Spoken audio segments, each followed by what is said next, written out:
इस वीडियो में हम क्लिफोर्ड गिट्स, जो कि हमारे सोशियोलॉजी नेट जेआरएफ सिलेबस के एक इम्पॉर्टेंट थिंकर हैं और अक्सर एक या दो क्वेश्चंस इनसे पूछे जाते हैं, तो उनको हम डिस्कस करने वाले हैं। हालांकि दिक्कत ये आती है कि क्लिफोर्ड गिट्स के बारे में हमें किसी भी बुक्स में ज़्यादा अच्छे से नहीं समझाया गया है, तो हमको कंटेंट का शॉर्टेज होता है, जिसकी वजह से हम अच्छे से समझ नहीं पाते हैं कि ये किस टाइप के थिंकर हैं। बट मैंने ट्राई किया है जहाँ से मुझे मिल पाया, जितनी इंपॉर्टेंट चीज़ें वो सब डिस्कस करूँ।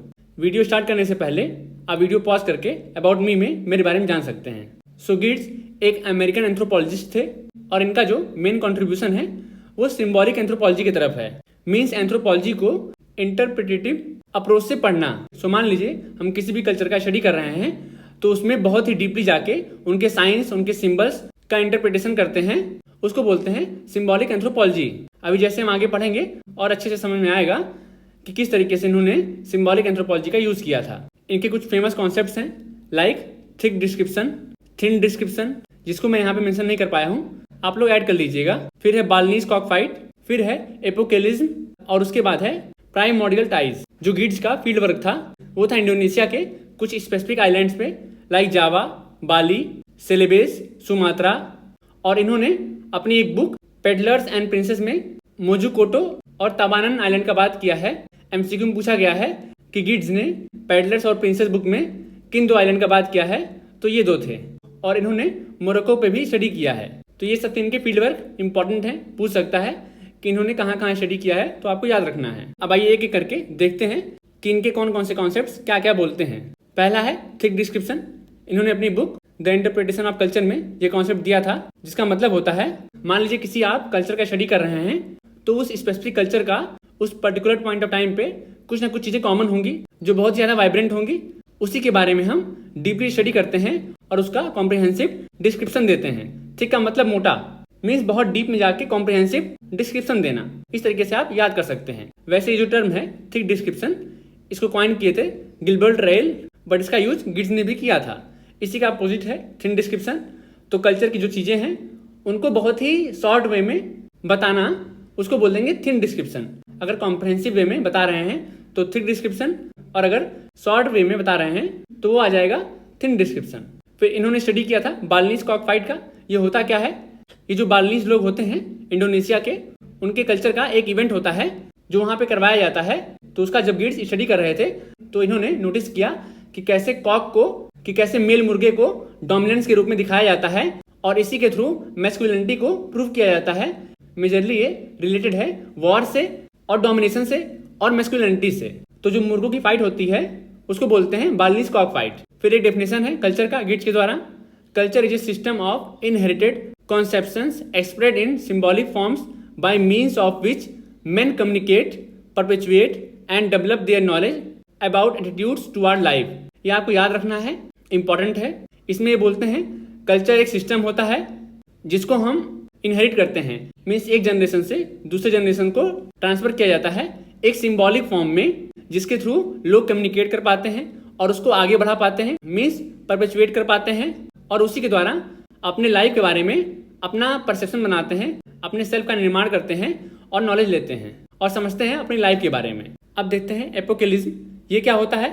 अच्छा, आपने बहुत सारे लोगों को बात करते हुए सुना होगा कि पहले के ज़माने से अब बहुत ज़्यादा हमारे पास अपॉर्चुनिटीज़ हैं, बहुत ज़्यादा हमारे पास रिसोर्सेज हैं। हम अपनी हिस्ट्री के सबसे बेस्ट एरा में जी रहे हैं, जहाँ पे हमारे पास सब कुछ है एक्सेस करने को और हम बहुत ही आगे जा रहे हैं। इसी थॉट को बोलते हैं एपोकेलिज्म।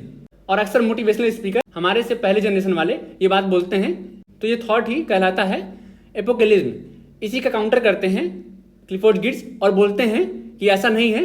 और जो ये एपोकेलिज्म है, इसी को ये बोलते हैं वैल्यूराइजेशन ऑफ ट्रेडिशनल वैल्यूज। वैल्यूराइजेशन का मतलब क्या होता है, ये थिंक करना स्टार्ट कर देना कि किसी चीज का बहुत ज्यादा वैल्यू है।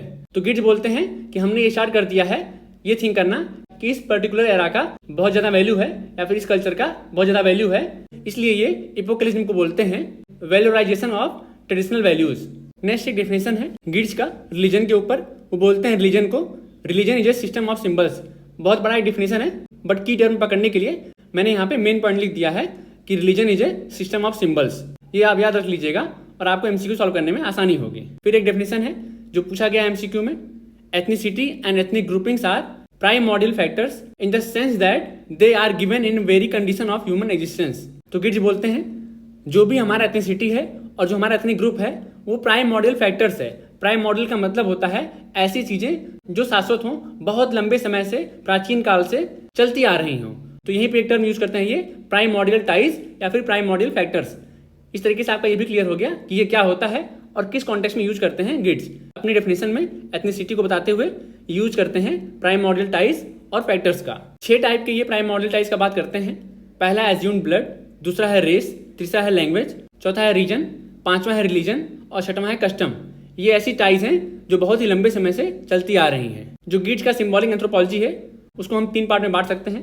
पहला है prime attention to the role of symbols in construction of public meaning, मतलब पब्लिक मीनिंग के कंस्ट्रक्शन में, पब्लिक मीनिंग के निर्माण में हमारे सिंबल का बहुत ही बड़ा रोल रहा है। गिट्स इस पे फोकस करते हैं, ये पहला फोकस था उनका। दूसरा क्या है, symbolic form by which man communicate, perpetuate and develop their knowledge and attitude toward life. अगर आपको याद हो जो हमने स्टार्टिंग में डेफिनेशन पढ़ा है उसी को 3 पार्ट में तोड़ दिया है। तो ये सिंबॉलिक फॉर्म का बात करते हैं जिसके थ्रू कल्चर में लोग अपना नॉलेज डेवलप करते हैं और कम्युनिकेट करते हैं। तीसरा है role of anthropologist to interpret the guiding symbols of each culture. ये बोलते हैं कि एंथ्रोपोलॉजिस्ट का बहुत बड़ा रोल है कल्चर के सिंबल्स को इंटरप्रेट करने में। इस तरीके से लगभग सारे कॉन्सेप्ट हमने देख लिए गिट्स के। इससे ज़्यादा पूछता नहीं है, जितना मेरे से हो पाया मैंने कर दिया। बाकी अगर आपको लगे और करना है तो आप ढूंढ लीजिए, शायद आपको मिलेगा नहीं बट फिर भी आप ट्राई कर लीजिए कहीं और से पढ़ने का। ये सारी बुक्स हैं गिट्स की, मैंने लगा दी है क्रोनोलॉजी वाइज, आपको सब याद कर लेना है। लापरवाही मत करिएगा क्योंकि आजकल क्रोनोलॉजी वाइज बहुत पूछता है, तो लापरवाही करेंगे तो आपका नुकसान हो जाएगा।